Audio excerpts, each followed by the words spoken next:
Former President Trump is among the Republicans who brought home a big win here in Indiana on Tuesday. And now state Democrats are focused on how to move forward after such a disappointing election night. Fox 59 State House reporter Hannah Adamson explains the next step for Democratic Party leaders. I think it is a wake-up call. In-Dems Party Chair Mike Schmuhl says while incumbent Democrats in Indiana were able to hold on to their seats, the party needs to shift its focus to bread-and-butter issues and figure out a strong economic plan. Over the next few weeks, there's going to be a lot of soul-searching in the Democratic Party, a lot of conversations, hopefully more constructive than damaging, just to talk about our brand. Governing from the middle.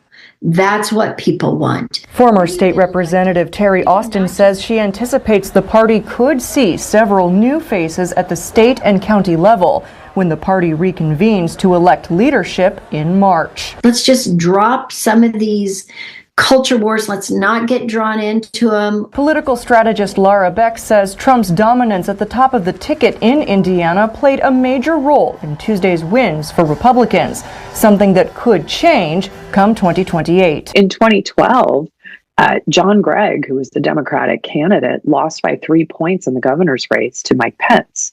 So I think we have to keep some of that into context about the Donald Trump factor. However, former state representative and Republican strategist Michael Murphy says Donald Trump's popularity was only part of the problem for Democrats. It's also a little bit of an excuse. You get good candidates who understand what the people want, and they can win or at least make it competitive. The Democrats way overplayed the pro-choice abortion issue. As for whether or not Chairman Schmuhl will remain in his role, he says he will make a formal announcement about his decision by the end of the year.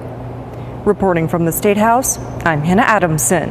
Hannah, thank you. We'll have a recap of this week's elections and what happens moving forward on the latest edition of In Focus Sunday morning at 9:30 here on Fox 59.